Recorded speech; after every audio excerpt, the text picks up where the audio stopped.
Good evening, welcome to TV5 top story. రాష్ట్ర అభివృద్ధికి అస్తిత్వానికి నిలువుటద్దం రాజధాని. అందుకే అన్ని రాష్ట్ర ప్రభుత్వాలు రాజధాని అభివృద్ధిని ప్రతిష్టాత్మకంగా తీసుకుంటాయి. కానీ ఒక్క ఆంధ్రప్రదేశ్ మాత్రం ఇందుకు భిన్నం.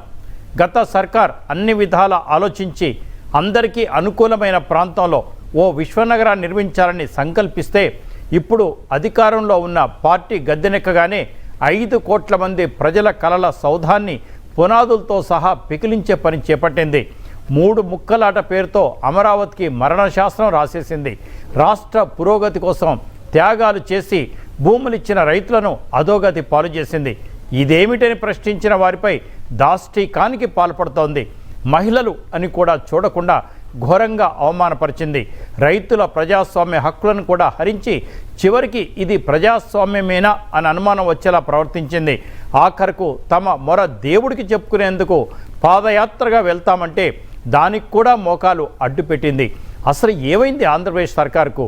ఏ నిబంధనలు రాజ్యాంగాన్ని అనుసరించి వీరు పాలన కొనసాగిస్తున్నారు? ప్రభుత్వానికి ఏ తప్పు లేనప్పుడు విపక్షాల నిరసనలకు భయపడటం దేనికి? అధికార పక్షం చేసే అడ్డగోలు కార్యక్రమాలకు అడ్డురాని శాంతి భద్రతల సమస్యల విపక్షాల సభలు పాదయాత్రలకే ఎందుకు వస్తాయి? విపక్షాలపై దాడులు జరుగుతున్నాయంటే చేసేవారు అధికార పక్షం వారని ఒప్పేసుకుంటున్నారా? ప్రభుత్వం ప్రజాస్వామ్య మౌలిక సూత్రాలు మరిచిందా? పాలకులే పగబడితే రైతులకి ఇక దిక్కెవరు? చర్చిద్దాం ఇవన్నీ టాప్ స్టోరీలో.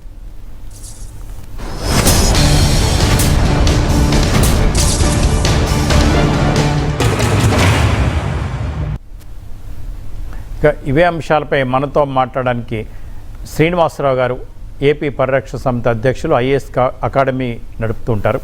అలాగే శివారెడ్డి గారు, వారు కూడా అమరావతి పరిరక్షణకి నడుం కట్టి చాలా కాలం నుంచి ఉన్నారు. పాదయాత్ర గురించి కూడా వారు ఎక్స్ప్లెయిన్ చేస్తారు. అలాగే మనకు జేడి లక్ష్మీనారాయణ గారు కూడా మరికొద్దిసేపట్లో జాయిన్ అవుతారు. శ్రీనివాసరావు నమస్కారం సార్.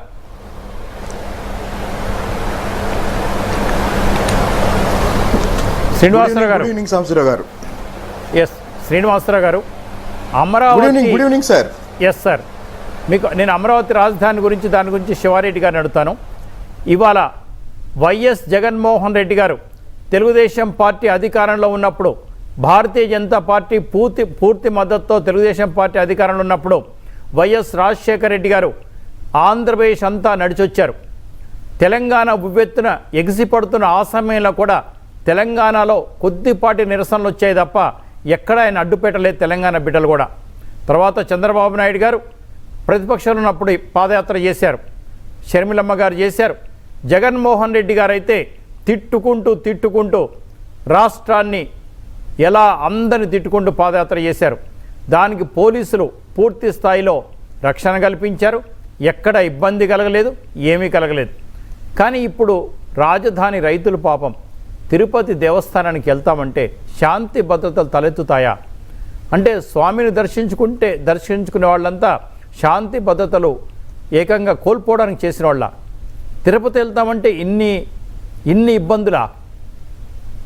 హిందూ దేశంలో దేవుళ్ళని ప్రార్థించాలన్నా, దైవదర్శనం చేసుకోవాలంటే శాంతి భద్రతలు తలెత్తుతాయా? మరి జగన్మోహన్ రెడ్డి గారు వేల మందితో చేసినప్పుడు ఏమైంది?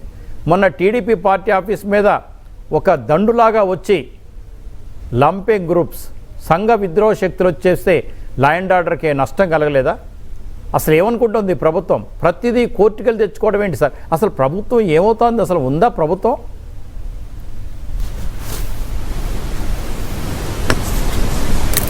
నమస్కారం సాంబశివరావు గారు. సార్, ఈ ప్యానెల్లో ఉన్న పెద్దలు శివారెడ్డి గారికి, అలాగనే జేడి లక్ష్మీనారాయణ గారికి, టీవీ5 వీక్షిస్తున్న ప్రజలందరికీ జై అమరావతి, జై ఆంధ్రప్రదేశ్. ఒక ప్రజాస్వామ్య వ్యవస్థలో ఏదైనా ఒక అంశాన్ని ప్రభుత్వం దృష్టికి తీసుకెళ్లాలన్నప్పుడు మామూలుగా ప్రభుత్వం విననప్పుడు వివిధ రూపాల్లో నిరసన తెలియజేస్తాం.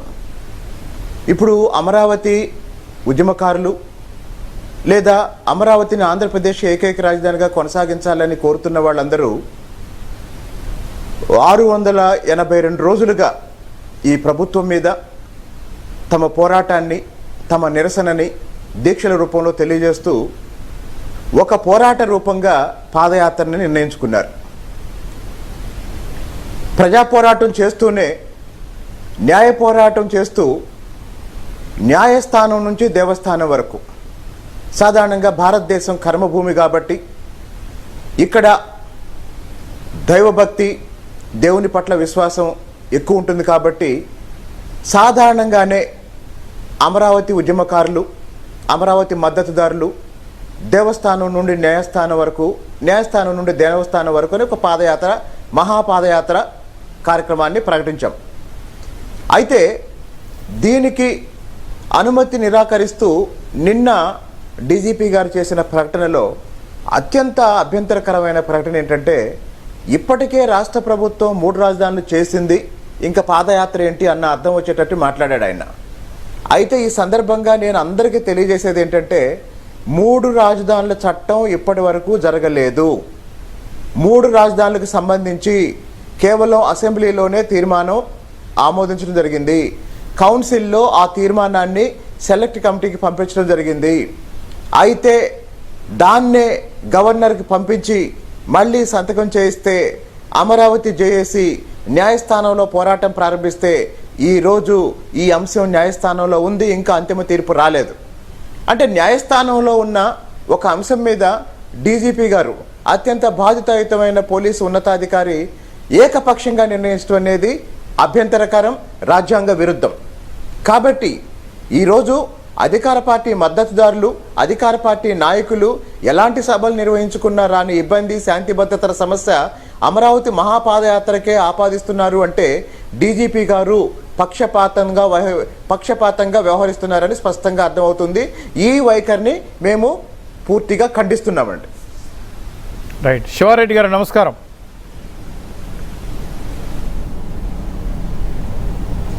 నమస్కారం సాంబశివరావు గారు.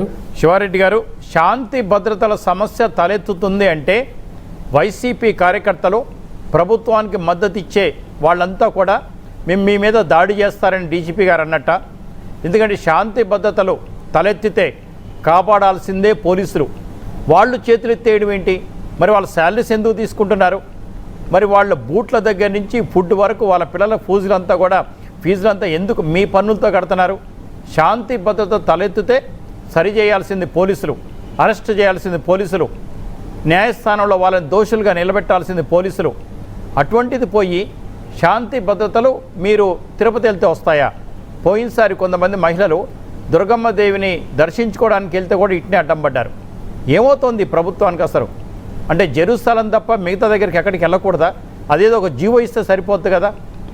ఏంటండి తిరుపతి వెళ్ళటానికి ఇంత బాధలా? అసలు ఈ ప్రభుత్వం ఏమనుకుంటోంది? డీజీపీ ఏమనుకుంటున్నారు? అసలు అంబేద్కర్ గారు రాసిన రాజ్యాంగం ప్రకారం నడుస్తోందా, లేదా ఇంకెవరు రాసిన రాజ్యాంగం ప్రకారం నడుస్తోందా? ఈ రాజధానికి జగన్మోహన్ రెడ్డి గారు, గౌరవనీయ ముఖ్యమంత్రి గారు ఒప్పుకున్నారు అసెంబ్లీలో. అంతేకాకుండా మేనిఫెస్టో చైర్మన్ ఉమారెడ్డి వెంకటేశ్వర్లు గారు, చాలా పెద్ద మనిషి, గౌరవనీయ వ్యక్తి, వారి చేత చెప్పించారు. ఆ రోజు తెలవదా? ఇంకోటి, రాజధాని అంటే విభజన చట్టంలో స్పష్టంగా ఉంది. శాసనసభ, శాసన మండలి, హైకోర్టు, సచివాలయం అని ఉంది. విభజన చట్టంలో రాజధాని అంటే ఏంటో నిర్వచించారు. వీళ్ళన్నట్టుగా ఫైనాన్స్ శాఖ అమరావతిలో, రెవెన్యూ శాఖ నెల్లూరులో, అటవీ శాఖ విశాఖపట్నంలో కాదండి రాసింది. ఇటువంటి వాళ్ళు ఉంటారని, ఇటువంటి వాళ్ళు వస్తారని తెలిసే రాశారు. శివారెడ్డి గారు.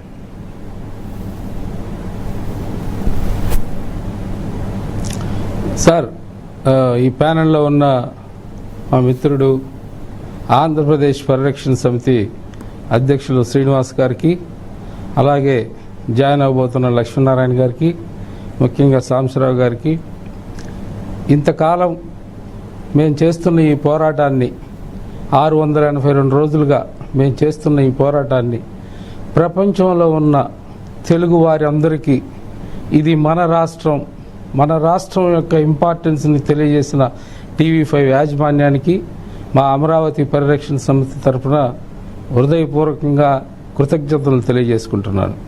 ఇకపోతే కరెక్ట్గా 2 సంవత్సరాల క్రితం డిసెంబర్ 17వ తారీఖున మన గౌరవ ముఖ్యమంత్రి గారు అసెంబ్లీలో ఒక 5 పాయింట్లు లేవనెత్తుతూ 3 రాజధానుల బిల్లు అనేది ప్రవేశపెట్టారు. దాంట్లో ఒకటి, ఇది ముంపు ప్రాంతం అని, ఇక్కడ సాయిలు కన్స్ట్రక్షన్కి పనికిరాదని, ఇక్కడ ఒకే సామాజిక వర్గం పాతుకుపోయి ఉన్నారని, ఈ అమరావతిని కట్టడానికి సుమారుగా 1,00,000 కోట్ల రూపాయలు అవుతుందని, ఇక్కడ ఇన్సైడర్ ట్రేడింగు భారీ ఎత్తున జరిగిందని ఒక అభూతమైన కల్పనలు ఆ రోజు బిల్లులో ప్రవేశపెట్టి ఈ 3 రాజధానుల విభజన చట్టాన్ని తీసుకొచ్చారు. ఇప్పటికే కోర్టులో అన్నీ వీగిపోయినాయి. ఇన్సైడర్ ట్రేడింగ్ వీగిపోయింది, దీనికి 1,00,000 కోట్ల అవసరం లేదనేది రుజువయింది, ఇక్కడ సాయిల్ పనికొస్తుందనేది రుజువయింది, ఇంకా ఇక్కడ ఇది ముంపు ప్రాంతం కాదని గత 2 సంవత్సరాలుగా మనం చూస్తూనే ఉన్నాం. ఇది ఒక సామాజిక వర్గానికి సంబంధించింది కాదని ఇక్కడ ఉన్న దళిత సోదరులు స్వయంగా ఏఎంఆర్డిఏ ఇప్పుడు ఏదైతే ఈ ప్రభుత్వం రూపొందించిందో ఈ ఏఎంఆర్డిఏ దగ్గర నుంచి ఇన్ఫర్మేషన్ తీసుకొని దీంట్లో 18% పైన దళితులు భూములు ఇచ్చారు. 34,342 ఎకరాలని సుమారు 29,000 మంది ఇచ్చారు. మీరు చెబుతున్న సామాజిక వర్గం బిలో 11% ప్రజలే అని చెప్పేసి తేల్చి చెప్పి పిటిషన్ కూడా దాఖలు చేయటం అయింది. ఈ నేపథ్యంలో గత 2 సంవత్సరాలుగా మేము ఒక మహాపాదయాత్ర చేద్దామని ఎన్నోసార్లు తలంచుతూ వచ్చాం. కానీ కోవిడ్ దృష్ట్యా ఈ ప్రభుత్వ ఆంక్షల దృష్ట్యా చేయలేకపోయాం.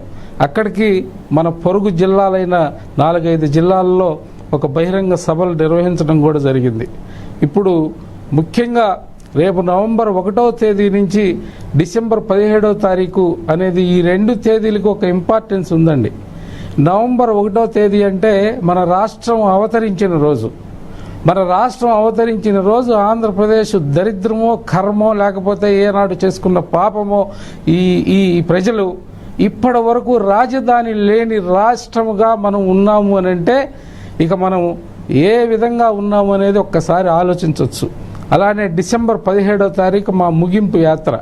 డిసెంబర్ 17వ తారీఖు కరెక్ట్గా 2 సంవత్సరాల క్రితం ఈ ముఖ్యమంత్రి ఈ ప్రపంచంలోనే ఒక ఏ ప్రమాణికలు లేకుండా ఉన్న సౌత్ ఆఫ్రికా దేశంతో పోలుస్తూ ఇక్కడ రాజధానులు 3 రాజధానులు నిర్మించాలనే ఒక దురుద్దేశంతో ఇక్కడ మన ప్రజల్ని ప్రాంతాల వారీగా అలానే కులాల వారీగా మతాల వారీగా విడగొట్టాలనే దురుద్దేశంతో ఈ ప్రతిపాదన తీసుకురావటం ఆ దుర్దినం దీనికి పురస్కరించుకొని ఆ రోజు తిరుపతిలో తిరుమలలో కాదండి తిరుపతిలో ఒక బహిరంగ సభ నిర్వహించాలని ఈ ప్రోగ్రాము ప్లాన్ చేయటమైంది.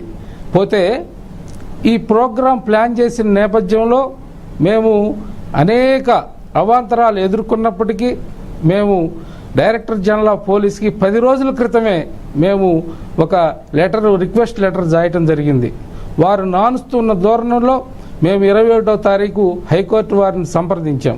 వారు ఇమీడియట్గా రియాక్ట్ అయ్యి దీని మీద consider and take appropriate action అని ఒక ఆర్డర్ కూడా పాస్ చేశారు 3 రోజులు గడువు ఇచ్చి. నిన్న ఇప్పుడు నా ముందు మిత్రులు శ్రీనివాసరావు గారు చెప్పారు, అంటే ఒక 8 పాయింట్లు రాస్తూ డీజీపీఏ చెప్తున్నాడు అనమాట. అంటే వీళ్ళు పాదయాత్ర చేస్తారు, వీళ్ళని రాళ్ళు తీసుకుని కొట్టండి అని. ఒక రకంగా ఇంతకన్నా దౌర్భాగ్యం ఏ రాష్ట్రంలో అయినా ఉంటుందా అండి? ఇవాళ ప్రభుత్వ లీడర్ వాదన కూడా వీళ్ళు పాదయాత్రలో భాగంగా రాళ్ళేస్తారేమో, వీళ్ళకి ప్రొటెక్షన్ అంటే ఒక డైరెక్టర్ జనరల్ ఆఫ్ పోలీసు ఆ మాత్రం ఒక పాదయాత్రను ప్రొటెక్ట్ చేయలేరా? ఒక ప్రజాస్వామ్యయుతంగా ఇప్పటికీ 682 రోజుల నుంచి మేము నిరసన దీక్షలు కొనసాగిస్తూ కనీసం ఎక్కడైనా సరే ఈ రాష్ట్రంలో కానీ మా రాజధాని ప్రాంతంలో కానీ ఒక ఫ్లెక్సీ సార్ చెప్పండి. ఒక చిన్న బ్రేక్ తీసుకుందాం. మీరన్నట్టుగా మరి గౌరవనీయ ముఖ్యమంత్రి గారు నాటి ప్రతిపక్ష హోదాలో అనేక కిలోమీటర్లు పాదయాత్ర చేసినప్పుడు ప్రజలు రాళ్ళేసి కొట్టారా? శాంతి భద్రత తలెత్తుతాయా? మరి అప్పటి డీజీపీలు ఎంత చాకచక్యంగా పనిచేశారు? అలాగే షర్మిలమ్మ గారు 3000 కిలోమీటర్ల పైచీలకు నడిస్తే ఎవరన్నా కొట్టారా? ఎవరన్నా రాళ్ళేసి కొట్టారా? దగ్గరికి తీసుకున్నారు కదా, ప్రతి గ్రామాన అత్యుత్సాహంగా నడిచారు కదా. వాళ్ళు ఏమన్నా దేశ స్వాతంత్ర్యం కోసం నడిచారా, లేక రాష్ట్ర బాగు కోసం నడిచారా? తను ముఖ్యమంత్రి కావాలని జగన్మోహన్ రెడ్డి గారు, తన అన్న ముఖ్యమంత్రి కావాలని షర్మిలమ్మ గారు తన కొడుకు ముఖ్యమంత్రి కావాలని విజయమ్మ గారు ఏం దేశసేవ చేయడానికి నడిచారా వాళ్ళంతా? కాదు కదా. కానీ ఇక్కడ రైతులు ఎమ్మెల్యేలు అవుదామనో మంత్రులు అవుదామనో ఈ దేశాన్ని దోచుకుందామనో ఇసుకను దోచుకుందామనో మద్యాన్ని దోచుకుందామనో మాదక ద్రవ్యాలు సంపాదిద్దామనో కాదు. అమరావతి రైతులకు జరిగిన అన్యాయానికి దేవుడికి నివేదిస్తుంటే కూడా శాంతి భద్రతలు ఏంటండి? అసలు ఏంటి? డీజీపీ గారు ఏమైనా అర్థమవుతుందా?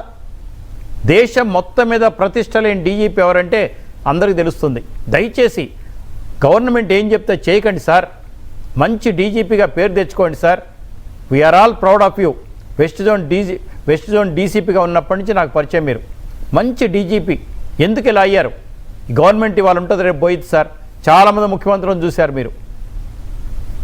వచ్చే టాప్ స్టోరీకి తిరిగి స్వాగతం. శ్రీనివాసరావు గారు, 3 రాజధానుల అంశం అనేది అసలు సమస్యే కాదు. రాజధానికి రైతులు ఇచ్చిన భూములు రాజధాని కోసం ఇచ్చారు. అది టీడీపీ పార్టీ ఆఫీస్ కట్టుకోవడానికో వైసీపీ పార్టీ ఆఫీస్ కట్టుకోవడానికో కాదు. ఆంధ్రప్రదేశ్ రాష్ట్రానికి రాజధాని లేదని ఇచ్చారు. లెజిటిమేట్ ఎక్స్పెక్టేషన్ అని గౌరవనీయ సుప్రీంకోర్టు మాజీ న్యాయమూర్తి గోపాలగౌడ గారు TV5 సాక్షిగా చెప్పారు. ఎట్టి పరిస్థితుల్లో కూడా అది వీలు కాదు. ఆ రాజధాని అక్కడి నుంచి ఎక్కడికి వెళ్ళదని. ఎందుకంటే సార్, ఇంకొక ఉదాహరణ చెప్తున్నాను ప్రేక్షకులకు అర్థం కావడానికి. మీరెవరికన్నా మీకు 1000 స్క్వేర్ యార్డ్స్ గచ్చిబౌలిలో ఉందనుకుందాం, మీరు అక్కడే ఉంటారు కాబట్టి. మీరు డెవలప్మెంట్కి ఇచ్చారు. డెవలప్మెంట్కి ఇస్తే ఫ్లాట్స్ కడతామన్నారు. మీరు ఏమనుకున్నారు? 10 ఫ్లాట్స్ కడితే సగం మీకు వస్తాయి, సరిపోతుంది అనుకున్నారు. సగం వాళ్ళు డెవలపర్ తీసుకున్నా. అతను ఒక కల్లుపాక కట్టాడు. కల్లుపాక కట్టి ఇంతేనండి డెవలప్మెంట్ అంటే, నా ఇష్టం వచ్చినట్టు నేను చేస్తాను ఇంతే అంటే ఊరుకుంటారా మీరు? లెజిటిమేట్ ఎక్స్పెక్టేషన్ అని ఒకటి ఉంటుంది సార్. బహుశా ఈ ప్రభుత్వంలో లా చదువుకున్న వాళ్ళకు కూడా అర్థం కాని పదం అది. ఎందుకంటే చాలామంది దాంట్లో నిష్ణాతులు ఉన్నారు. గొప్ప గొప్ప అడ్వకేట్స్ ఆ పార్టీకి సపోర్ట్ చేస్తున్నారు. కానీ ముఖ్యమంత్రి గారు ఇలా మాట వినరు, వీళ్ళకి అపాయింట్మెంట్ ఇవ్వరు. అది సమస్య.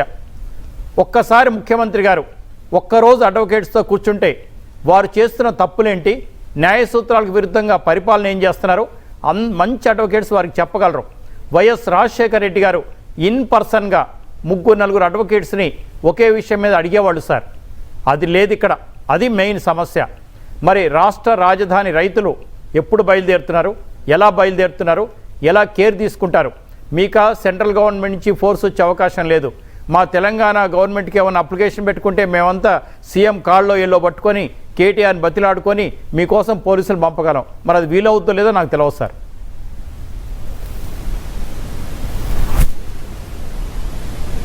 సార్, అమరావతి విషయంలో జగన్మోహన్ రెడ్డి గారి విధానం తప్పని ప్రపంచం మొత్తానికి అర్థమైంది.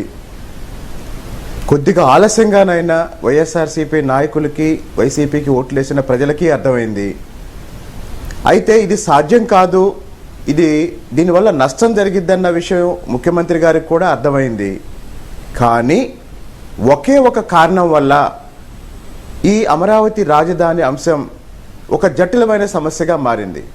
ఆ ఒకే ఒక అంశం ఏంటంటే ముఖ్యమంత్రి గారి మూర్ఖత్వం. ముఖ్యమంత్రి గారు తను తీసుకున్న నిర్ణయాన్ని శాసన మండలి సెలెక్ట్ కమిటీకి పంపిస్తుంది అని తెలిసినప్పుడు శాసన మండలిని రద్దు చేయడానికి అసెంబ్లీలో సిఫారసు చేసి కేంద్ర ప్రభుత్వానికి పంపించారు. కాబట్టి ప్రజాస్వామ్య వ్యవస్థలో ప్రజలు ఎన్నుకొని అభివృద్ధి చేయమని అధికారం ఇచ్చినప్పుడు వ్యవస్థల్ని ధ్వంసం చేస్తే దీర్ఘకాలిక అభివృద్ధి కుంటుపడి తాత్కాలిక రాజకీయ ప్రయోజనాల కోసం ఇలాంటి పనులు చేసినప్పుడు చరిత్రలో దిద్దుకోలేని తప్పులు ఇప్పుడు జగన్మోహన్ రెడ్డి గారు చేస్తున్నారు. ఈ 682 రోజుల నుంచి ఫలితంగా ఏమైంది? ఈరోజు ఆంధ్రప్రదేశ్కి రాజధాని లేకుండా పోయింది. బయట ప్రపంచం దృష్టిలో రాష్ట్ర ప్రభుత్వం అనుకోవచ్చు 3 రాజధానులు ఉన్నాయని, కానీ బయట ప్రపంచం దృష్టిలో ఆంధ్రప్రదేశ్ రాజధాని లేదు. రాజధాని లేదు కాబట్టి పెట్టుబడి పెట్టేవాళ్ళు ఎవరు రావటం లేదు, కంపెనీలు రావటం లేదు, అందుకే మన పిల్లలకు ఉద్యోగాలు రావటం లేదు. ఈ ప్రభుత్వాన్ని ప్రకటించమనండి. గత 682 రోజులుగా ఆంధ్రప్రదేశ్కి ఎన్ని పెట్టుబడులు వచ్చినాయి, ఎన్ని వేల ఉద్యోగాలు ఇచ్చారు? కాబట్టి ముఖ్యమంత్రి మూర్ఖత్వం రాష్ట్రానికి శాపం కాకూడదు. ముఖ్యమంత్రి అజ్ఞానం ఒక తరాన్ని నాశనం చేయకూడదు, ఒక రాష్ట్రాన్ని భవిష్యత్తు లేకుండా చేయకూడదు. ముఖ్యమంత్రి ఇప్పటికైనా సరే తన విధానాన్ని మార్చుకోవాలి.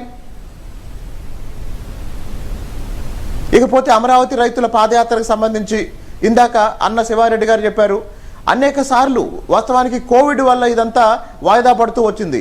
కోవిడ్ లేకపోతే ఎప్పుడో ఈ పాదయాత్ర జరుగుండేది. అనేక కారణాల వల్ల ఇది వాయిదా పడుతూ ఇప్పటికీ కార్యరూపం ధరిస్తుంది. అయితే అమరావతి రైతులు ఇప్పటి వరకు ఎట్లయితే శాంతియుతంగా రాజధాని గ్రామాల్లో కూడా జగన్ ఫ్లెక్సీ కూడా చింపకుండా శాంతియుతంగా ఉద్యమం చేశారు, పాదయాత్ర కూడా అంతే క్రమశిక్షణతో నిర్వహిస్తాం. న్యాయస్థానం నుంచి దేవస్థానం వరకు ఇది మహాపవిత్ర పాదయాత్ర. మళ్ళీ చెప్తున్నా, మహాపవిత్ర పాదయాత్ర.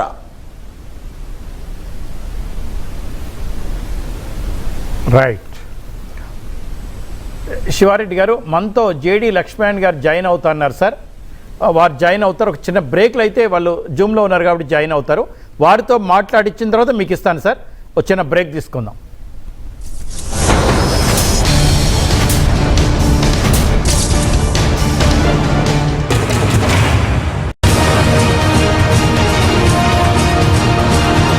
One EdTech company, 1500 plus JEE advanced rankers, a first in India. Vedantu, the best way to learn. 916 బంగారు ఆభరణాల మేకింగ్ ఛార్జీలపై ఫ్లాట్ 50% భారీ తగ్గింపుతో చెన్నై షాపింగ్ మాల్లో దంతేరాస్ వేడుకలు. అత్యంత ఆకర్షణీయమైన ధరలలో డైమండ్ ఆభరణాలు తరుగు గారు మాజీ పోలీస్ ఉన్నతాధికారి, ప్రస్తుత విశ్లేషకులుగా ఉన్నారు. వారు కూడా అమరావతి వెళ్ళి రైతులతో మాట్లాడొచ్చారు. నమస్కారం జేడి గారు. నమస్తే సాంబశివరావు గారు. సార్, మనము రాజకీయ పార్టీల గురించి మనకు సంబంధం లేదు, రాజకీయ నిర్ణయాల గురించి మనకు సంబంధం లేదు. చట్టం ఏం చెప్తుంది, న్యాయం ఏం చెప్తుంది? రైతులు 31,000 ఎకరాలు 29,000 మంది రాజధాని వస్తుంది అంటే సమ్ కాంట్రాక్ట్ పద్ధతిలో ఇచ్చారు, ల్యాండ్ పూలింగ్ పద్ధతిలో ఇచ్చారు, అగ్రిమెంట్ చేసుకున్నారు. పూర్వంలో గౌరవనీయ జగన్మోహన్ రెడ్డి ముఖ్యమంత్రి గారు పీపీఎల్ని పునఃసమీక్షిస్తామంటే కేంద్ర ప్రభుత్వం నో చెప్పింది, వెంటనే మానుకున్నారు. అది just in between the contract government and ఒక ఆర్గనైజేషన్కి. మరి ఇంతమంది రైతులు చేసుకున్న అగ్రిమెంట్కి ఆ పార్టీ విలువ లేదా? అసలు మీరు వెళ్ళినప్పుడు రైతులు ఏం చెప్పారు, అక్కడ జరిగింది? Yes sir. రైతులు ప్రధానంగా నాకు చెప్పిన విషయం ఏంటంటే అండి, రాష్ట్ర అభివృద్ధి కోసం, కొత్తగా ఏర్పడిన రాష్ట్రం, దానికోసం ఒక రాజధాని కావాలి. ఈ ప్రాంతాలన్నీ కూడా మంచి నదీ పరివాహక ప్రాంతాలు అవడం వల్ల అక్కడ ఆల్మోస్ట్ 3 పంటలు తీసే భూములు. కానీ ఎప్పుడైతే రాష్ట్రానికి అవసరం ఉంది, ఎందుకంటే మనం హిస్టరీ చూసుకున్నా కూడా సివిలైజేషన్స్ అన్ని కూడా, నాగరికతలన్నీ కూడా నదీ పరివాహక ప్రాంతాల్లో డెవలప్ అయ్యాయి. ఆ విధంగా చెప్పి వాళ్లకు కొత్తగా సరికొత్తగా డెవలప్మెంట్ లో వాళ్ళను కూడా భాగస్వాములు చేయడం, ఈ ల్యాండ్ పూలింగ్ అన్న సిస్టమ్ ఏదైతే ఉందో, సర్వసాధారణంగా ఎలా ఉంటుందంటే ల్యాండ్ అక్విజిషన్ ఉంటుంది. అంటే ల్యాండ్ని అక్వైర్ చేసుకొని దానికి కాంపెన్సేషన్ వాళ్ళకి ఇస్తారు. ఆ తర్వాత వచ్చే అభివృద్ధిలో వాళ్ళ భాగస్వామ్యం ఉండదు. కానీ ఇప్పటి ప్రస్తుత పద్ధతిలో ఎలా చేయడం జరిగిందంటే వాళ్ళను కూడా భాగస్వామ్యం, అంటే వాళ్ళు ఇచ్చిన భూమికి అందులో 25% మళ్ళా వాళ్లకు తిరిగి ఇచ్చే విధానంలో రచించడం జరిగింది ల్యాండ్ పూలింగ్. దాంతో వీళ్ళందరూ ఇవ్వడం జరిగింది. ఆ తర్వాత ఈ 10 సంవత్సరాల డెవలప్మెంట్ ఏదైతే ఉంటుందో ఆ సమయంలో వాళ్లకు కాంపెన్సేషన్, అంటే 30,000 నుంచి 50,000 వరకు వాళ్ళ భూములు, డ్రై ల్యాండ్స్ అయితే ఒక రేటు, జరీబు భూములు అయితే ఒక రకంగా. సో ఆ విధంగా మేము మా భూముల్ని రాష్ట్రానికి ఇచ్చాం. ఎందుకంటే ఎక్కడ చూసినా కూడా రైతులు ఏదైనా డెవలప్మెంట్ కార్యక్రమం జరుగుతుందంటే వాళ్ళ భూములు ఇస్తుంటారు. విశాఖపట్నం స్టీల్ ప్లాంట్ తీసుకున్నా కూడా అందులో 20,000 మందికి పైగా రైతులు వాళ్ళ భూములు ఇచ్చారు. తద్వారా అక్కడ వైజాగ్ స్టీల్ ప్లాంట్ రావడం జరిగింది. ఎప్పుడైతే ప్రభుత్వం దానికి కాంపెన్సేషన్ ప్యాకేజ్ ఏదైతే ఉందో దాన్ని గనక సక్రమంగా అమలు చేయకుంటే రైతుల్లో ఈ విధమైన అన్రెస్ట్ మొదలవుతుంది. ఇప్పుడు విశాఖపట్నం స్టీల్ ప్లాంట్ చూసుకున్నా కూడా ఆల్మోస్ట్ 8,500 మంది రైతులకి వాళ్ళకి ఇంకా వాళ్ళ కుటుంబాల్లో ఒక్కొక్కరికి కనీసం ఒక పర్మనెంట్ జాబ్ క్రియేట్ చేస్తామని ఎప్పుడైతే భూములు తీసుకున్నారో ఆ ఇచ్చిన ప్రామిస్ ఏదైతే ఉందో, ఆ ఇచ్చిన ఆశ్వాసనం ఏదైతే ఉందో అది ఇంతవరకు అమలు కాలేదు. అదేవిధంగా ఇప్పుడు కూడా ఈ అమరావతి రాజధాని అన్న విషయంలో కూడా అనేక క్వశ్చన్ మార్క్స్ ఇంకా ఉన్నాయి. అందువల్ల ఈ 10 సంవత్సరాలకు మీరు ఇస్తారు, ఈ 10 సంవత్సరాల తర్వాత ఏమవుతుంది అన్నది కూడా రైతులు అడగట్లేదు. రాష్ట్రాభివృద్ధి కోసం రాజధాని అన్నది రావాల్సిన అవసరం చాలా ఉంది. దానికోసం మేము త్యాగం చేశాం. కాబట్టి మా కాంపెన్సేషన్ పెరుగుతుందా, ఆ తర్వాత ఎక్స్టెండ్ చేస్తారా లేదా అన్నది సెకండరీ క్వశ్చన్. మా ప్రైమరీ క్వశ్చన్ ఏంటంటే రాష్ట్ర అభివృద్ధికి, తర్వాత వచ్చేసి ఇక్కడ ఉద్యోగ అవకాశాలు కలగడానికి, తర్వాత పెట్టుబడులు రావడానికి ఈ క్యాపిటల్ అన్నది చాలా ముఖ్యమైన విషయం. ఇప్పుడు ఇది అనిశ్చితలో ఉండడం వల్ల ఇన్వెస్టర్స్ కూడా ఎవరు రావట్లేదు సార్, మా పిల్లలకు కూడా ఉద్యోగాలు రావట్లేదు. కాబట్టి ఈ దిశగా మేము 681 రోజులు ఈ నిరాహార దీక్షలో కూర్చున్నామని వాళ్ళు తెలియజేయడం జరిగిందండి. అందువల్ల ఏదైనా ప్రభుత్వాలు మారవచ్చు కానీ, పార్టీలు మారవచ్చు కానీ, ఈ కంటిన్యూటీ ఉండడం చాలా అవసరం. ఎందుకంటే మీరు చూసుకుంటే ఆల్రెడీ 10,000 కోట్ల ఖర్చు అయింది అక్కడ. నేను అక్కడ నిన్న వెళ్ళి మొత్తం ఆ ప్రాంతంలో సర్వే చేశాను. అనేక బిల్డింగ్లు, for example NGO buildings I think 16,000వి almost I think 60% construction complete అయింది. ఆల్ ఇండియా సర్వీసెస్ ఆఫీసర్స్ ఒక 144 ఫ్లాట్స్, అదైతే వాళ్ళు చెప్పడం 90% కంప్లీట్ అయింది. ఆ తర్వాత జడ్జీల బంగళాలు కూడా కొద్దిగా కన్స్ట్రక్ట్ అయ్యాయి, అంటే పనులు జరుగుతున్నాయి. మినిస్టర్స్ బంగళాలు, ఆ తర్వాత వచ్చేసి మిగతా senior IAS officers, IPS officers యొక్క వాళ్ళ విల్లా ప్లాట్స్ లాంటివి, ఇవి కూడా డెవలప్ అవుతున్నాయి. తర్వాత రోడ్స్, డ్రైనేజ్, ఎలక్ట్రికల్ డక్ట్స్, ఇవన్నీ కూడా పెద్ద సంఖ్యలో అక్కడ చేయడం వల్ల కేంద్ర ప్రభుత్వం కూడా ఆల్మోస్ట్ 2,500 కోట్లు ఈ ప్రాజెక్ట్ ఇవ్వడం జరిగింది. రాష్ట్ర ప్రభుత్వం ఖర్చు పెట్టింది. ఆ తర్వాత బాండ్స్ రూపంలో ఫండ్స్ రేజ్ చేశారు. ఇవన్నీ కలిపితే అరౌండ్ 10,000 రూపీస్ క్రోర్స్ ఖర్చు అయ్యి 10,000 కోట్లు ఖర్చు అయ్యి ఇంకొక 43,000 కోట్లకు వాళ్ళు టెండర్స్ ఇవ్వడం జరిగింది. కాబట్టి ఇట్టి పరిస్థితుల్లో ఈ అనిశ్చిత ఉండవడం వల్ల ఫ్యూచర్ ఏమవుతుంది అన్నది కేవలం రైతుల ఫ్యూచర్ కాదు, రాష్ట్రం యొక్క ఫ్యూచర్, తర్వాత ఇక్కడున్న యువతరం యొక్క ఉద్యోగ అవకాశాలు, ఇవన్నీ కూడా దాంతో ముడిపడి ఉండడం వల్ల ప్రభుత్వాలు కంటిన్యూటీ అన్నది చాలా ముఖ్యమైన విషయం. ప్రభుత్వాలు, పార్టీలు మారవచ్చు, కానీ పాలసీస్ ఏవైతే ఉన్నాయో బేసిక్ పాలసీస్, వాటిలో మార్పులు రాకుండా చూసుకోవడం అన్నది చాలా ముఖ్యమైన విషయం. సార్, చట్టం రేపు న్యాయస్థానాలు ఉన్నాయి సార్ ఇక్కడ, అంటే రాజధాని ఏమేమి అక్కడ వస్తుంటాయి అవన్నీ చూసి వీళ్ళు భూములు ఇచ్చారు. ఆ అగ్రిమెంట్ పరిస్థితి ఏంటి? రైతులతో ప్రభుత్వం చేసుకున్న అగ్రిమెంట్కి విలువ ఉండదా? ప్రభుత్వం వచ్చి అగ్రిమెంట్ని మార్చుకోవచ్చా? అంటే ఏదైనా సరే ఇప్పుడున్న న్యాయ సూత్రాల ప్రకారం అగ్రిమెంట్లో ఉన్న 2 పార్టీలు వచ్చి మార్చుకుంటే చెల్లుతుంది తప్ప యూనిలేటరల్గా ఏదో 151 సీట్లు గెలవచ్చు, ఇంకా 175కి 175 గెలవచ్చు, మాకు బలం ఉంది, అసెంబ్లీ మా చేతిలో ఉందని యూనిలేటరల్గా మార్చుకోవచ్చా? యూనిలేటరల్ గా మార్చుకునే దానికి అవకాశం లేదండి. ఎందుకంటే ఈ ఎంఓయూలు ఏవైతే central capital region development authority అదే సిఆర్డిఏ వారితో ఒప్పందాలు జరిగాయి. సపోజ్ ఈ చట్టాన్ని కనుక మనం మారిస్తే యాక్చువల్ గా జనరల్ క్లాజెస్ యాక్ట్ అని ఒకటి ఉంది.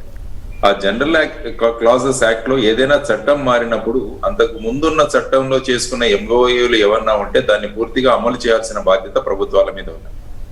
ఎందుకంటే ఇవన్నీ కూడా లీగల్ కాంప్లికేషన్స్ అవుతాయి. ఫర్ ఎగ్జాంపుల్, ఈ భూములన్నీ మళ్ళా ఏ పరిస్థితిలో ఉన్నాయో ఆ పరిస్థితుల్లో మళ్ళా తిరిగి ఇస్తామని ఎవరైనా వాదించారనుకోండి, వితండవాదం చేస్తే దానికి కూడా ఎంత ఖర్చు అవుతుంది?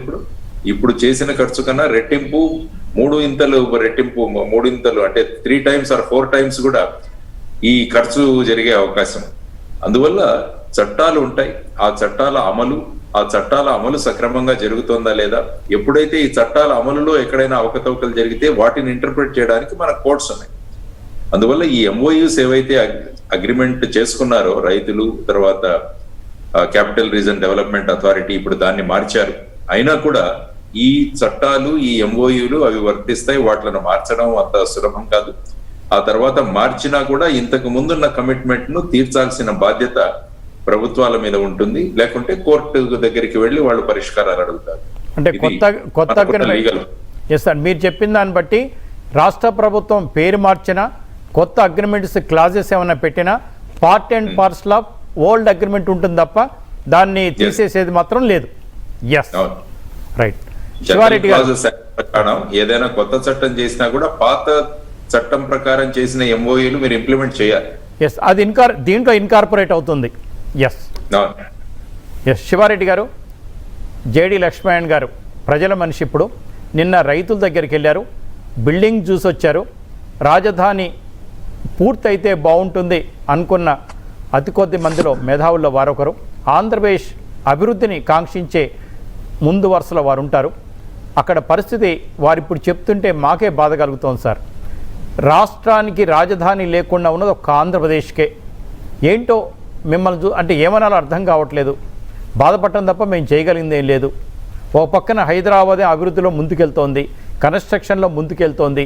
మీరు ఒక్కసారి నానక్రామ్ కూడా వైపు రండి, ఎంత బ్యూటిఫుల్ కన్స్ట్రక్షన్స్ వస్తాయో. అమెరికా నుంచి మా CEO వచ్చారు ఇవాళ, అమెరికా ఉన్నట్టే ఉంటుందండి ఇక్కడ అని చెప్పారు మాకు. ఎస్, పాదయాత్రలో మీరు ఏమేం మాట్లాడాలనుకుంటున్నారు, అసలు పాదయాత్రలో దేవుణ్ణి ఏం ప్రార్థిద్దాం అనుకుంటున్నారు? Law and order problem rise కాకుండా ఉండాలని కోరుకుందాం సార్. మరి ఒకవేళ ఎవరన్నా వైసీపీ వాళ్ళు ఇతరులు వచ్చి 3 రాజధానులకు ఎందుకు అడ్డుపడుతున్నారు, మాకు 3 రాజధానులు కావాలని చెప్పి ప్రభుత్వం మీ మీదకి ఉసిగొలపడం పెద్ద కష్టమేం కాదు సార్, ఏం చేద్దాం అనుకుంటున్నారు? శివారెడ్డి గారు.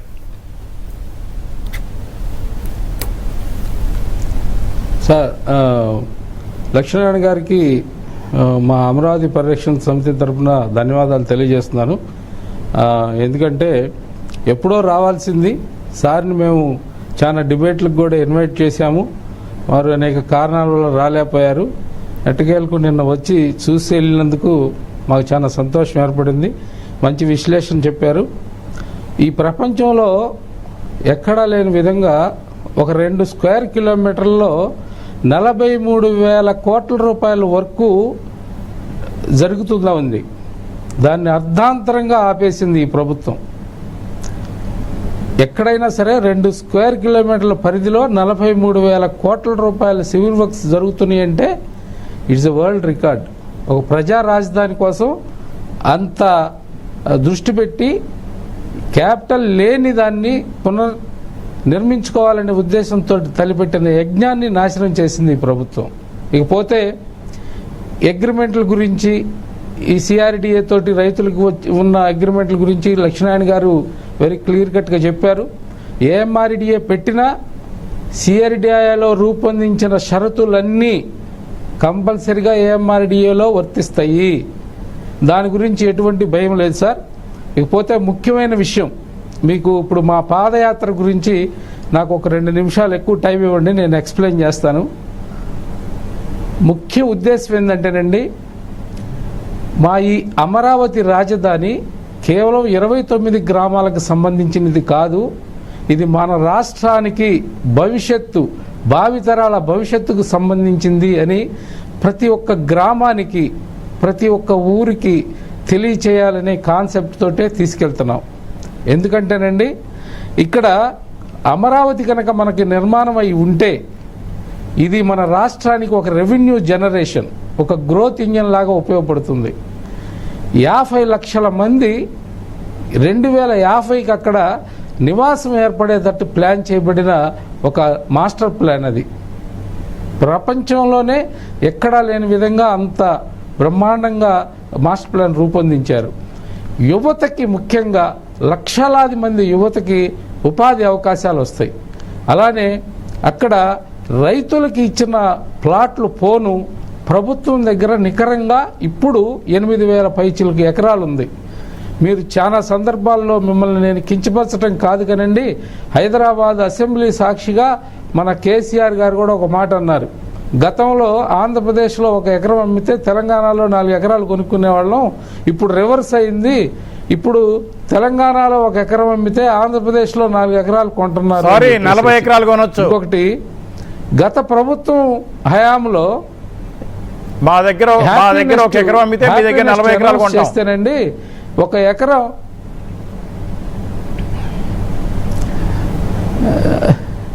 40 ఎకరాలు కొనండి సాంబశివరావు గారు. ఏంటంటే మాకు మంచి రోజులు వస్తాయని ఈ పాదయాత్ర మొదలుపెట్టాము. ఈ పాదయాత్ర ఇప్పుడు న్యాయస్థానంలో మాకు పర్మిషన్ ఇచ్చింది. ఖచ్చితంగా భగవంతుని ఆశీస్సులు ఉంటాయి. ఈ ప్రపంచంలోనే అత్యుత్తమైన రాజధానిని మేము నిర్మించుకుంటాం, ఎటువంటి సందేహం లేదు సార్. ఒక చిన్న ఇది మెయిన్గా ఇక్కడ ఏంటంటేనండి, యూత్కి ఎంప్లాయ్మెంట్ జనరేషను.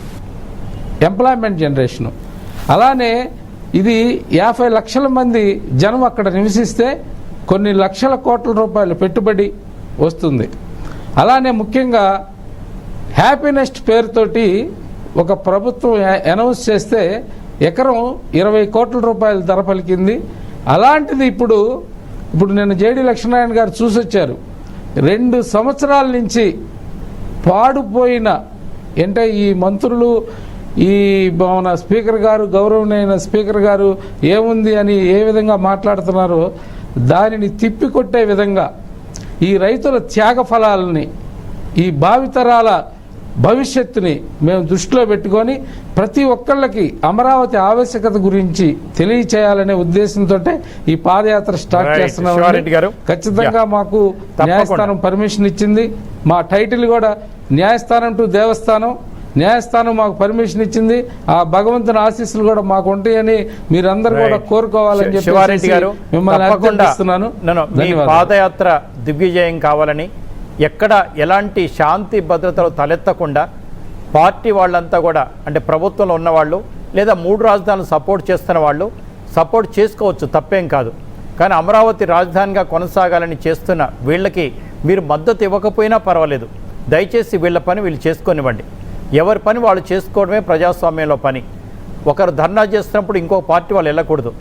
కానీ ఈ పార్టీ అధికారంలోకి వచ్చిన తర్వాత చూసాం సార్, పార్టీ ఆఫీసులు ధ్వంసం చేయటం, అది మరి అక్కడ ఐ థింక్ ప్రజావేదికని ధ్వంసం చేయటం, ఒక్క కన్స్ట్రక్షన్ లేదు, అన్ని ధ్వంసాలే. Okay, I'm leaving to you. Srinivasa Rao garu, ఏం జరగబోతోంది ఇప్పుడు? జేడి లక్ష్మణ్ గారు చాలా చెప్పారు. అంతేకాకుండా అక్కడ చాలామంది గ్రాఫిక్స్ అన్నారు. గ్రాఫిక్స్ అంటే ఒకటే చెప్పాను సార్, గ్రాఫిక్స్ అని ఏ మంత్రులు అన్నారో, ఏ ఎమ్మెల్యేలు అన్నారో, ఏ ప్రభుత్వంలోని పెద్దలు అన్నారో ఆ బిల్డింగ్ ఎక్కండి, దోకండి. గ్రాఫిక్స్ అయితే ఏం కాదు కదా.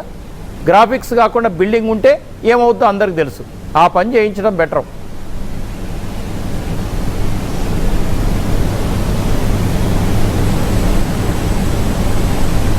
శ్రీనివాసరావు గారు.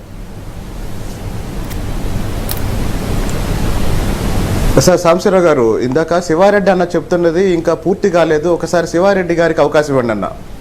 చెప్పారు, మీరు మాట్లాడండి, తర్వాత నేను జేడీ గారికి వెళ్ళాలి.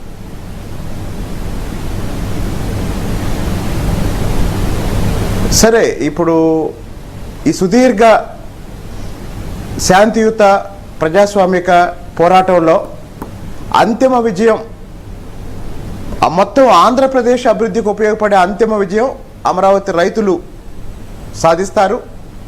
ఎందుకు అంటే రాజ్యాంగం, అలాగనే సహజ న్యాయ సూత్రాలు. మీరు ప్రపంచంలో సౌత్ ఆఫ్రికాతో సహా జగన్మోహన్ రెడ్డి గారు ఏ దేశాన్ని అయితే నమూనాగా తీసుకున్నారో ఆ దక్షిణాఫ్రికాతో సహా ఎక్కడా కూడా ఈరోజు 3 రాజధానుల సాంప్రదాయం లేదు, 3 రాజధానుల విధానం లేదు. అది కూడా ఒక రాష్ట్రానికి.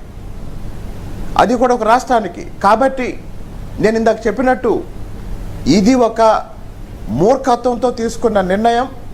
దీన్ని మార్చుకుంటే ముఖ్యమంత్రి గారికి వ్యక్తిగతంగాను రాజకీయంగాను లాభం ఉంటుంది, లేదు అంటే ఆయనకి రాజకీయంగా నష్టం జరుగుతుంది. ఇవన్నీ ఆలోచించుకోవాల్సిన బాధ్యత ఆయందే. జై అమరావతి, జై ఆంధ్రప్రదేశ్. ఎస్ లక్ష్మణ్ గారు, మళ్ళీ మీ దగ్గరికే. అసలు అక్కడ ప్రజలు ఏమని కోరుకున్నారు? అక్కడ ఏమన్నా పార్టీల ప్రస్తావన వచ్చిందా? నేను రాజకీయాలు వేరు, అక్కడ ప్రజలు వేరు. అక్కడ కుల మతాలకి అతీతంగా కూడా భూములు ఇచ్చారు సార్. ఆ భూములు ఇచ్చిన వాళ్ళు మరి రాజధాని వస్తుందని ఆశపడుతున్నారా? మీలాంటి పెద్దలు ఏం చేయదలుచుకున్నారు? అసలు మరి ఒకప్పుడు రాజధానికి జై అన్న పార్టీలన్నీ కూడా ఇప్పుడు ఎందుకు ఇలా అంటున్నారు? మరి మీరు కూడా పోలీస్ ఆఫీసర్గా పనిచేశారు, గొప్ప పేరు తెచ్చుకున్నారు.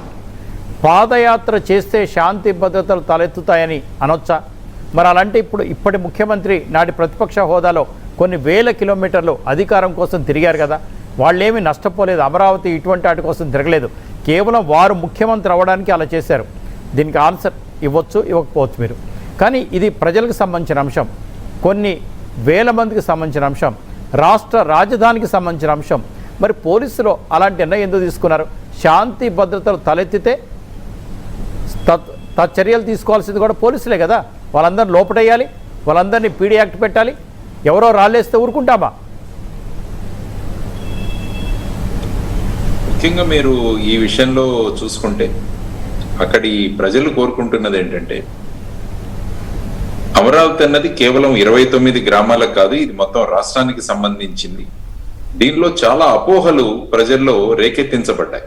అంటే ఎవరెవరు వాళ్ళ ప్రయోజనాల కోసం అనేక ప్రచారాలు చేశారు. దానివల్ల స్టేట్ లో ఒక మూమెంట్ గా రాలేదు. ఇది కేవలం ఆ 29 గ్రామాలకు సంబంధించింది, లేకుంటే ఇదైతే ఒక రియల్ ఎస్టేట్ ప్రాజెక్టు, ఇందులో ఒక పర్టికులర్ గ్రూప్ ఆఫ్ పీపుల్కే వాళ్లకు లాభాలు చెందుతాయి, ఇవన్నీ కూడా అనేక మంది మాట్లాడారు. అందువల్ల ఈ అపోహలు ఏవైతే ఉన్నాయో వాటిని దూరం చేయడం చాలా అవసరం. అందువల్ల రాజకీయ పక్షాలు మాట్లాడితే ఏమవుతుందంటే వాళ్లకు అనేక విషయాలు ఆపాదిస్తారు. దాని బదులు అక్కడ ఉన్న రైతులే వెళ్ళి ఈ అపోహలన్నిటికీ ఫ్యాక్ట్స్ అండ్ ఫిగర్స్ గనక వాళ్ళు ప్రజలకు చెప్పగలిగితే అప్పుడు ఈ అమరావతి అన్నది కేవలం 29 గ్రామాలు కాదు, ఇది రాష్ట్రానికి సంబంధించిన ప్రశ్న. ఎవరైతే రైతులు ఈ భూములు వాళ్ళు ప్రభుత్వానికి అప్పజెప్పారో వాళ్ళందరి వెనుక వాళ్ళేదో సొంతంగా లాభపడాలని కాదు, రాష్ట్రానికి ఒక రాజధాని రావాలి, తద్వారా రాష్ట్ర అభివృద్ధి జరగాలి, యువతరానికి ఉద్యోగాలు దొరకాలి, ఉపాధులు దొరకాలి, ఇవన్నీ కూడా ఆలోచిస్తూ వాళ్ళు ఇచ్చామన్న విషయాన్ని వాళ్ళు ఈ పాదయాత్ర ద్వారా క్లారిఫై చేయాలి అన్నది వాళ్ళ సంకల్పం అన్నది నిన్న నేను వాళ్ళతో మాట్లాడిన తర్వాత తెలిసిన విషయం. తర్వాత వచ్చేసి పాదయాత్రను అడ్డుకోవడం, పాదయాత్రకు పర్మిషన్ ఇవ్వకపోవడం. తర్వాత ఇంతకు ముందు విషయంలో కూడా ఇక్కడ ఇన్సైడర్ ట్రేడింగ్ జరిగింది అన్నది కూడా మాట్లాడడం జరిగింది. కానీ ఆ తర్వాత ఇన్సైడర్ ట్రేడింగ్ మీద యాంటీ కరప్షన్ బ్యూరో వాళ్ళు పెట్టిన కేసుల్ని హైకోర్టు అది సరికాదనడం, ఆ తర్వాత సుప్రీంకోర్టుకు అప్పీల్ వెళ్ళినా అక్కడ కూడా ఆ విషయం సబబు కాదు, ఇన్సైడర్ ట్రేడింగ్ అన్నది కేవలం స్టాక్ మార్కెట్ లోను షేర్స్ లోను జరుగుతుంది, ఇటువంటి భూ లావాదేవీల్లో జరగదు. ఆల్రెడీ ఎక్కడ క్యాపిటల్ వస్తుందన్నది ఓపెన్ పబ్లిక్ డొమైన్ లోనే ఉంది. అందువల్ల ఇన్సైడర్ ట్రేడింగ్ అన్న కాన్సెప్ట్ ఏదైతే ఉందో దాన్ని సుప్రీంకోర్టు కూడా కొట్టివేయడం జరిగింది. అదేవిధంగా గ్రీన్ ట్రిబ్యునల్ దగ్గరికి కూడా వెళ్ళడం జరిగింది. అంటే ఈ ప్రాంతం ముంపుకు గురి అవుతుంది, అందువల్ల ఇక్కడ ఈ విధంగా రాజధాని కట్టడం సబబు కాదంటే గ్రీన్ ట్రిబ్యునల్ కూడా దాన్ని కొట్టివేయడం జరిగింది. ఆ తర్వాత సుప్రీంకోర్టుకు వెళ్ళడం జరిగింది. సుప్రీంకోర్టు కూడా గ్రీన్ ట్రిబ్యునల్ ఇచ్చిన ఆదేశాలు ఏవైతే ఉన్నాయో వాటిని సమర్థించడం జరిగింది. సో ఈ కొన్ని అపోహలు ఏవైతే ఉన్నాయో అవి కోర్టుల యొక్క తీర్పుల ద్వారా వాట్లకు ఎక్స్ప్లెనేషన్ ఇవ్వడం జరిగింది. కానీ రైతుల విషయంలో ఉన్న వాళ్ళ స్వలాభానికి వాళ్ళు ఇచ్చారు అన్నది ఇంకా ప్రజల్లో ఉన్నట్టు అనిపిస్తుంది. ఎందుకంటే ఇది ఒక ఉద్యమంగా మారలేదు. అందువల్ల రైతులు తమ పాదయాత్ర వెళుతూ మార్గ మధ్యంలో ఉన్న గ్రామస్తులందరికీ కూడా ఫ్యాక్ట్స్ అండ్ ఫిగర్స్ తో మేము ఎక్స్ప్లెయిన్ చేస్తాం. ఇందులో రైతులు చేసిన త్యాగాలు వాళ్ళ స్వార్థానికి కాదు, కానీ రాష్ట్ర ప్రయోజనానికని వాళ్ళు చెప్పడం. తర్వాత మీరు అడిగినట్టు ఇటువంటి పీస్ఫుల్ ప్రొసెషన్స్ ఏవైతే ఉంటాయో శాంతియుతంగా చేపడతాము అన్న ప్రొసెషన్స్ కి పోలీసు పర్మిషన్ ఇస్తుందా ఇవ్వదా అన్నది ఒక అంశం. ఇందులో రాజధాని పరిరక్షణ కమిటీ వాళ్ళు ఐ థింక్ 3 లెటర్స్ డీజీపీ గారికి ఇచ్చారని చెప్పారు. ఆ తర్వాత ఏమీ స్పందన లేకుంటే వాళ్ళు కోర్టుకు వెళితే కోర్టు వారు 3 రోజుల్లో మీరు ఈ విషయం మీద నిర్ణయం తీసుకోండి అని చెప్పడం జరిగింది. ఆ నిర్ణయం తీసుకున్న నిర్ణయాన్ని ఈ రోజు ఐ థింక్ హైకోర్టులో రాజధాని పరిరక్షణ కమిటీ వాళ్ళు ఛాలెంజ్ చేశారు. ఛాలెంజ్ చేసిన తర్వాత నేను విన్నది ఏంటంటే డీటెయిల్డ్ ఆర్డర్ ఇంకా నేను చదవలేదు, కొన్ని రిస్ట్రిక్షన్స్ తో వాళ్లకు పర్మిషన్ ఇవ్వడం జరిగింది అని నేను మాధ్యమాల్లో వినడం జరిగింది. రేపు ఐ థింక్ డీటెయిల్డ్ ఆర్డర్ వస్తుంది. సర్వసాధారణంగా ఎలా ఉంటుందంటే లా అండ్ ఆర్డర్ పొజిషన్ ఎలా ఉంటుంది అన్నది అసెస్మెంట్ చేయడం పోలీసుల యొక్క కర్తవ్యం. వాళ్ళు అసెస్మెంట్ రిపోర్ట్స్ తయారు చేస్తారు. ఈ రూట్ లో వెళితే ఏమవుతుంది, ఈ రూట్ లో వెళితే ఏ విధమైన ఈ పాదయాత్రకు ఏదైనా భంగం వాటిల్లే అవకాశం అన్నది. సో ఇవన్నీ పరిష్కరించి రెండు పార్టీలు రెండు సైడ్స్ అంటే పరీక్షణ సమితి తర్వాత ప్రభుత్వం వాళ్ళు కోర్టు ముందు ఇచ్చిన వాదోపవాదాలు విన్న తర్వాత కోర్టు కొన్ని రిస్ట్రిక్షన్స్ పెట్టి పర్మిషన్ ఇచ్చినట్టు చూసాం. దాని డీటెయిల్ ఆర్డర్ చూద్దాం, ఏ విధమైన పర్మిషన్స్ లో ఏ విధమైన రిస్ట్రిక్షన్స్ ఇచ్చారు. లక్ష్మణ్ గారు తప్పకుండా సార్, కోర్టు ఏమైతే రిస్ట్రిక్షన్స్ ఆర్డర్స్ ఇచ్చిందో అవి దయచేసి శివారెడ్డి గారు, శ్రీనివాసరావు గారు దయచేసి అవి పూర్తిగా పాటించండి. లక్ష్మీనారాయణ గారు ఒక మంచి మాట చెప్పారు, మార్గ మధ్యంలో ప్రజలతోటి మమేకం అవ్వండి, రాజధానికి భూములు ఎందుకు ఇచ్చారో వారికి మీరు చెప్పుకోండి, మీ తరఫున వాళ్ళు తప్పకుండా ఆలకిస్తారు. అదేదో రియల్ ఎస్టేట్ చేసుకోవడానికైతే రియల్ ఎస్టేట్ బ్రోకర్స్ ఇచ్చుకుంటారు ల్యాండ్, అంతే తప్ప ప్రభుత్వానికి ఇవ్వరు కదా. అది కూడా ల్యాండ్ పూలింగ్లో ఇచ్చారు. ల్యాండ్ ఎక్వేషన్ అయితే ప్రభుత్వానికి పూర్తి హక్కు ఉంటుంది, ఆ ల్యాండ్ని ఏమైనా చేసుకోవచ్చు. ల్యాండ్ పూలింగ్లో అగ్రిమెంట్ కండిషన్స్ ఏమేమి ఉన్నాయి ఇవన్నీ కూడా దయచేసి మీ సోదరిమణులకి ఎక్స్ప్లెయిన్ చేయండి. దయచేసి అందరినీ కలవండి. ఎవరైనా మిమ్మల్ని కవ్విస్తే కూడా దయచేసి అటువంటివి చేయకండి. ఈ పాదయాత్ర జరగకుండా, సద్వినియోగం కాకుండా, దిగ్విజయం కాకుండా చాలామంది ప్రయత్నిస్తారు. కొన్ని పార్టీలు కూడా ప్రయత్నిస్తాయి. జాగ్రత్తగా ఉండండి. అందరినీ కలుపుకెళ్ళండి. వాళ్ళు కవ్వించిన మీరు మాత్రం సంయమనం పాటించమని నేను మిమ్మల్ని ప్రార్థిస్తున్నాను సార్. అందరూ లక్ష్మణ్ సార్ లాంటి వాళ్ళు పెద్దలంతా కూడా మీకు వచ్చిన కష్టాన్ని వాళ్ళ మాటల ద్వారా విన్నారు. వాళ్ళు ఆలోచిస్తున్నారు. ఏం చేయాలో న్యాయస్థానాలు చూసుకుంటే తప్పకుండా ప్రజల మద్దతు అంతిమంగా మీకు లభిస్తుంది. దేవుడు ఆశీస్సులు కూడా మీకు లభించాలని కోరుకుంటాను సార్. థ్యాంక్ యూ శివారెడ్డి గారు, శ్రీనివాసరావు గారు, ప్రత్యేకించి జేడీ గారు. మీరు జర్నీ చేసి వచ్చి కూడా టీవీ5కి టైం ఇచ్చారు సార్. ధన్యవాదాలు. ఇది వాళ్ళ టాప్ స్టోరీ.